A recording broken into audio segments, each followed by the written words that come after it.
Hello, everyone, and welcome to Dr. Bonechill. Before we dive in, make sure to like, subscribe, and turn on the bell. You won't want to miss what's coming. Also tell me, where in the world are you watching from? And is it dark outside yet? Have you ever stayed somewhere that didn't feel quite right? Maybe it was just the creak of the floorboards or the way shadows moved when they shouldn't have.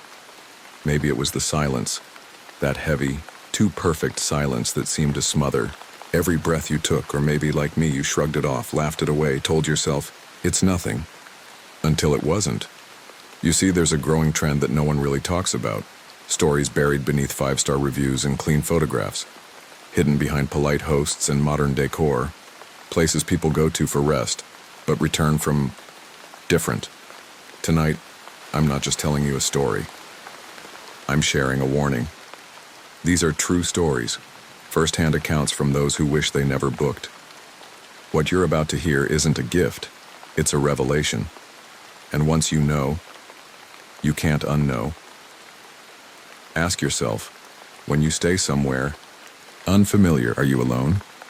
Before we begin, if you're brave enough to keep listening, hit the like button.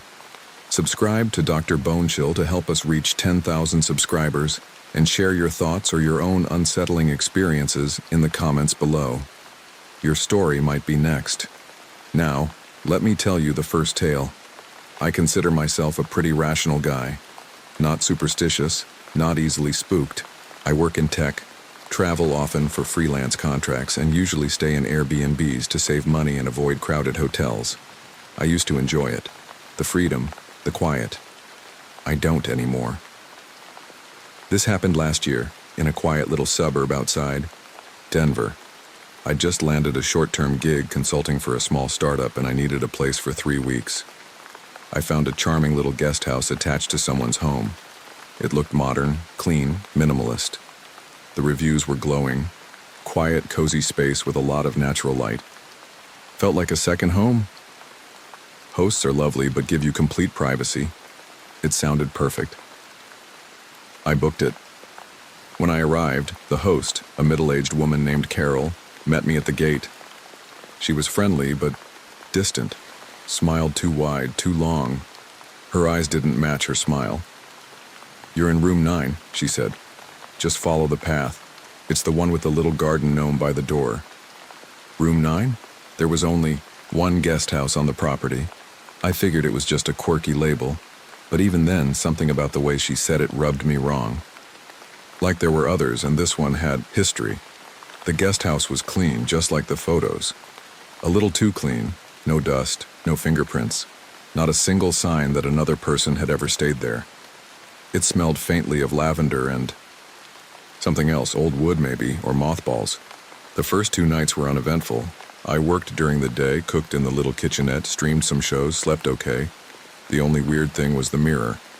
It was mounted on the wall above the desk. Tall, oval, and clearly antique, like a Victorian relic surrounded by sleek modern furniture. Its frame was ornate, carved with twisting vines and strange little faces. I didn't notice the faces at first, but once I did, I couldn't stop seeing them. Tiny, human-like expressions, some grinning, some grimacing, buried in the wood, always watching. I tried not to overthink it. On the 3rd night, I saw movement. I was working late, around 1:30 a.m., when I caught it in the mirror. A flicker, a shape behind me. But when I turned around, nothing was there. I told myself it was just a trick of light. Stress. Fatigue. The next day, I draped a towel over the mirror. That night, I dreamt of it. I was standing in front of the mirror, but my reflection wasn't me. It looked like me, same face, same clothes, but it wasn't. It was smiling, wide, too wide, and its eyes were off, like they didn't belong to a human. They shimmered, black and bottomless. It lifted its hand and waved at me, slow and deliberate, even though I wasn't moving. Then it whispered something I didn't understand. I woke up drenched in sweat. I took the mirror off the wall the next morning and shoved it into the closet. That was a mistake.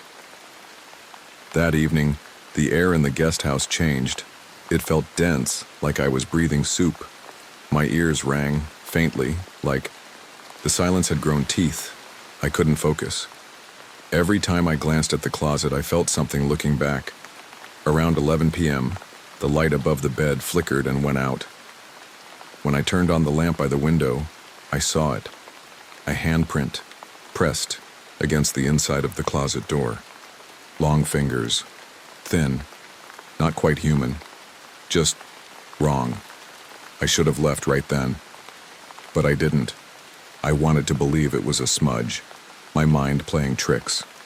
I'd invested so much in convincing myself this was nothing that I couldn't accept. It was something. That night I didn't sleep.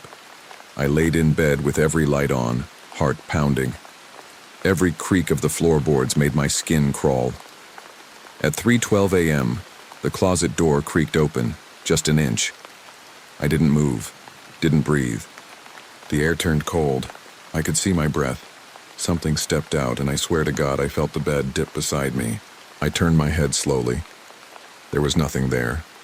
But the mirror, now leaning against the closet wall, reflected something. A man, sitting at the foot of my bed, grinning. I left the house barefoot. Didn't pack. Didn't look back. I drove to a 24-hour diner and stayed there until the sun rose. When I returned in the morning, the mirror was gone. I asked Carol about it. She didn't even blink. Just said, "Sometimes it gets misplaced." That was it. Like the mirror was alive, moving on its own. I left that day, paid for the remaining nights, and told myself never again. But sometimes late at night I feel like I still see glimpses. In shop windows, in dark screens. A face that looks like mine, but isn't. If you ever find yourself in room 9 and you see an old mirror with strange carvings, leave. Don't look, don't touch it, and whatever you do, never cover it.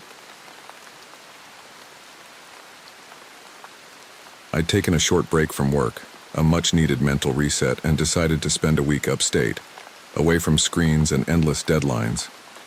I booked an Airbnb in a sleepy little town called Maple Ridge. It was the kind of place people went to get lost for a while. Quiet streets, front porches with rocking chairs, neighbors who waved like they'd known you for years. The house was older, Victorian, restored with modern touches, but it had character. Faded floral wallpaper, hardwood floors that creaked in the right kind of way, clawfoot tubs and tall ceilings. The listing mentioned an attic, but it was described as storage only and not for guest use. I didn't think twice about it. I wish I had. The host, Diane, was sweet. She greeted me with a pitcher of fresh lemonade and a basket of blueberry muffins. Said she lived next door and was available if I needed anything.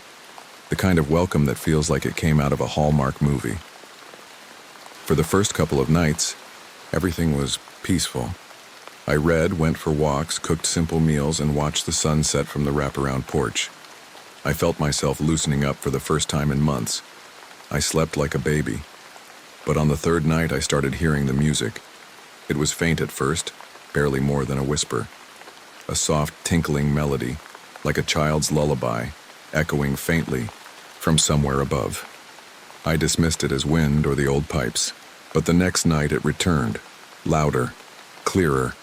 A slow, mechanical tune, looping over and over. It was coming from the attic.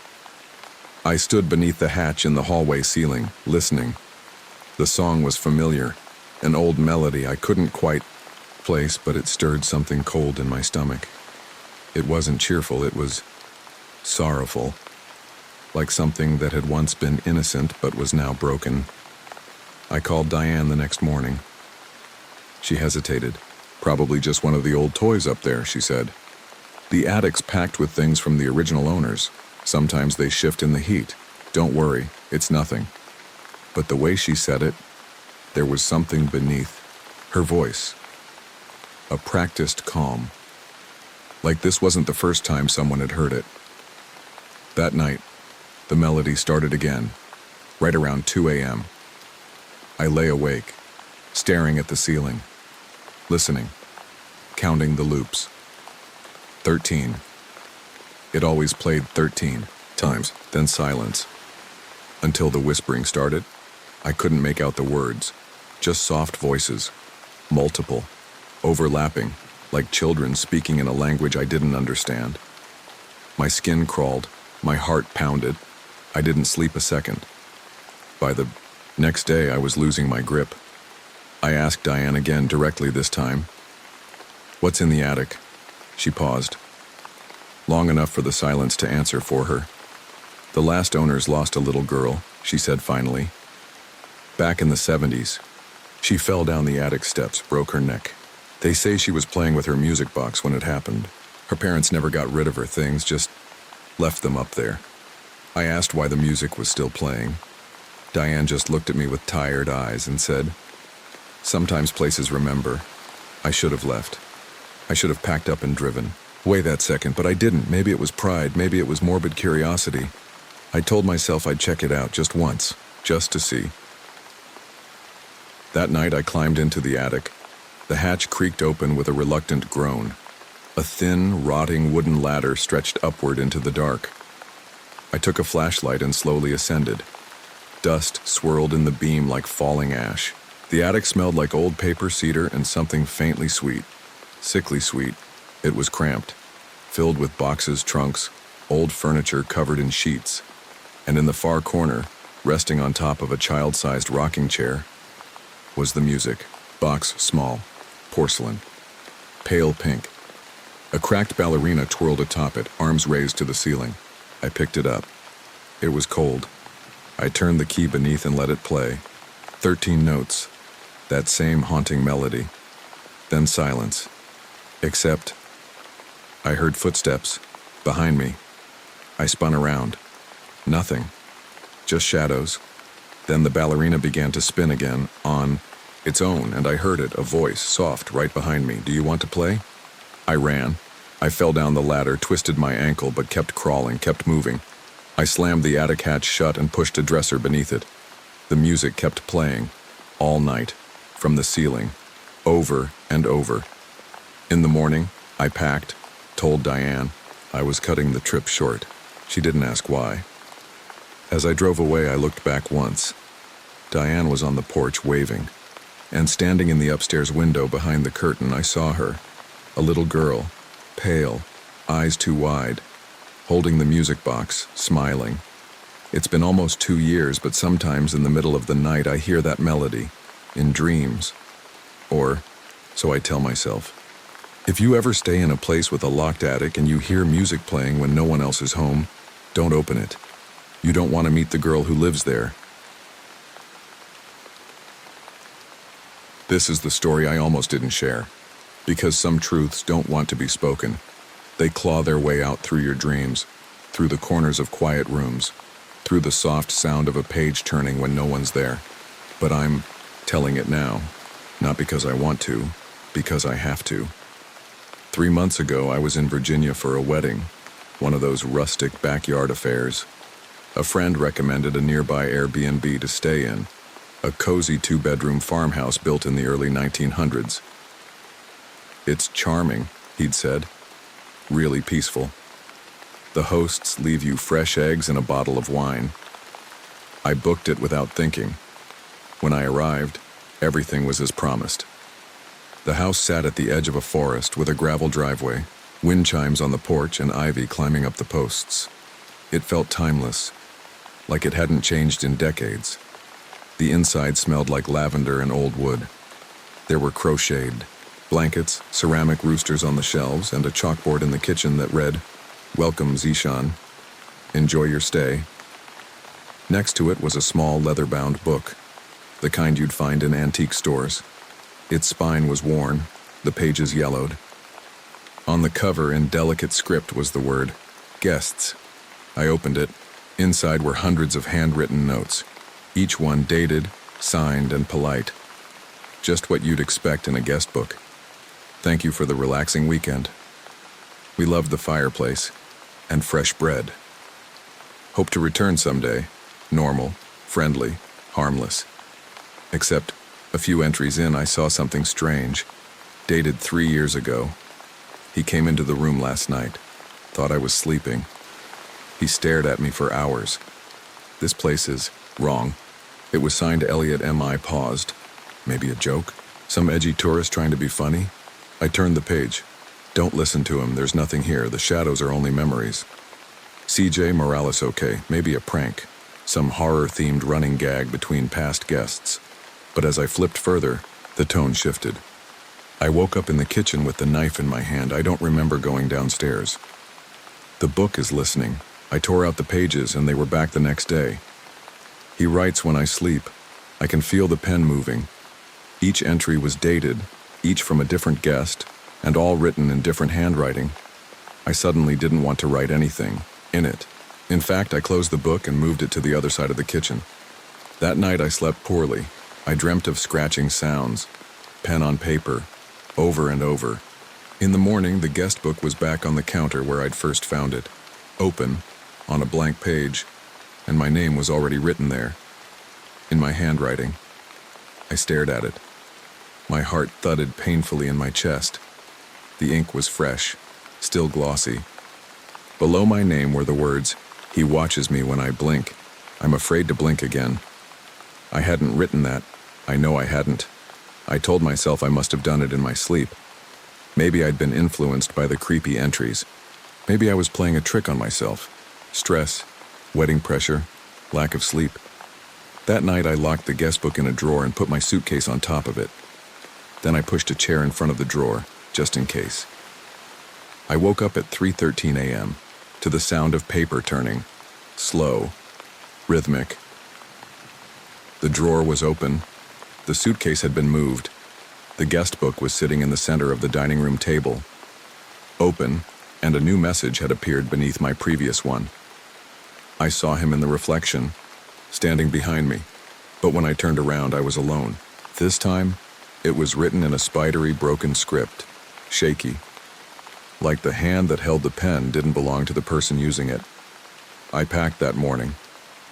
I didn't stay for breakfast. I didn't wait to meet the host.